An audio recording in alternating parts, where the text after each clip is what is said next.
పూజనీయం ప్రభాదిత్యకాయం ప్రకీర్తిప్రదాయం భజే బాలగాత్రం భజేహం పవిత్రం.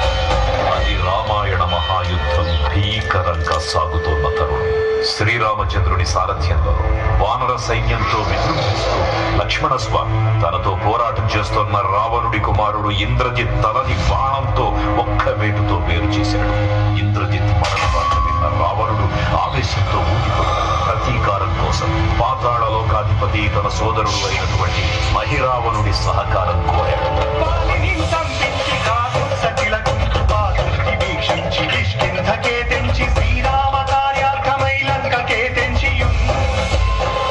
ఆ జీవి మకరధ్వజుడు అనే తన పుత్రుడు మహాసముద్రాన్ని దాటుతుండగా నీటిలో పడ్డ వేదవిందుడు ఒక మొసలి గ్రహించడం వల్ల జన్మించాడని తెలుసుకుని ఆశ్చర్యపోతాడు హనుమంతుడు. బ్రహ్మాండమైనట్టి ఆ శక్తిని వైచి